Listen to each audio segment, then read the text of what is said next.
Lagos never sleeps. Not on a Monday morning, and certainly not on the morning of Tola and Deji's wedding. The city roared with its usual chorus of car horns, Danfo shouts, and impatient engines, but in the elegant duplex in Lekki Phase 1 where the bride was getting ready, there was an entirely different kind of chaos unfolding. "The ring is missing," Funmi whispered. Tola's head snapped up from where she sat getting her makeup done. "What do you mean missing?" she asked, blinking rapidly so her lashes wouldn't smear her eyeliner. "I left it on the dresser last night," Funmi said, panic creeping into her voice. "In the red box. It's gone." For a moment, the room froze. Tola turned to her best friend and chief bridesmaid, her voice low and sharp. "Funmi, this is not a joke." "I'm not joking," Funmi cried. "I swear on my life. I saw it there just before we went to bed." The ring in question was a delicate platinum band with a small sapphire nestled between two diamonds. It wasn't flashy, but it meant the world to Tola. Deji had proposed with it during a quiet dinner at Yellow Chili after months of planning. More than anything, the ring symbolized how far they'd come, from university days at Unilag to starting careers in Lagos's chaos. The wedding was scheduled for noon at a popular garden venue in Ikeja GRA. It was already 9:45 a.m. The photographer had arrived. So had the makeup artists and hairstylists. The stylist from Abuja had even flown in the day before to lay Tola's geli perfectly. But now everything was threatened by one small, missing ring. "Check everywhere," Tola said, standing up abruptly. "No one leaves this room until we find it." The makeup artist stepped back nervously as bridesmaids began turning over cushions, checking handbags, opening drawers. "Did anyone come in here after us?" Tola asked. "No," Funmi said, still pale. "Only maybe the cleaner. That woman that Auntie Remy hired." Tola's mother burst into the room just then, breathless and adorned in her beautiful gown.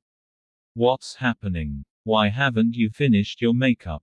Guests have started arriving. Mummy, the engagement ring is missing." Mrs. Bakare blinked. "Missing how? As in lost?" "Yes," Tola said, trying to stay calm. "Funmi saw it last night. This morning it's gone." Her mother's expression darkened. "Call the cleaner." Mary, the temporary cleaner brought in for the wedding preparations, stood in the hallway nervously wringing her hands. She was a thin woman with kind eyes, not more than 23. "I didn't touch anything in that room," she said, fear creeping into her voice. "Did you see a small red box on the dresser?" Tola asked. Mary nodded. "Yes, Ma. I saw it, but I didn't open it." "But the box isn't even there now," Funmi said. Everyone looked at Mary again. Mary's eyes welled up. "Please Ma, I didn't steal it. I swear." An argument broke out. A few family members wanted to call the police. Others said it would be bad luck on a wedding day. Tola sat down, numb, watching it all unfold like a Nollywood film. It was her worst nightmare. Deji's family had just arrived at the venue. If she showed up without the ring, it would spark questions. Suspicion. Rumors. What if people thought she'd pawned it to fund the wedding? She checked her phone. "Deji, everything okay? You're not answering." She typed quickly. "We're delayed.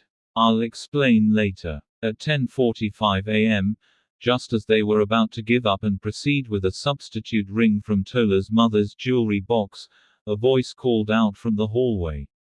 It was Deo, Tola's younger brother. He was 19, back from university on semester break.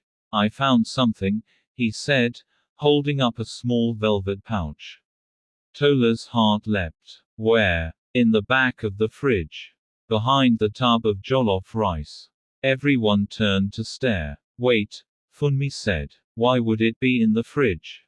Deo shrugged. "That's what I'm wondering." Tola opened the pouch and let out a small cry. The ring. It was cold from the fridge, but intact. She turned to Mary, who had been crying quietly in the corner.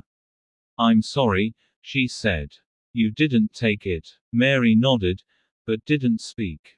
Later, after the ceremony, beautiful and filled with laughter, vows, and family cheer, Tola found herself alone with Deo in the reception hall's small courtyard.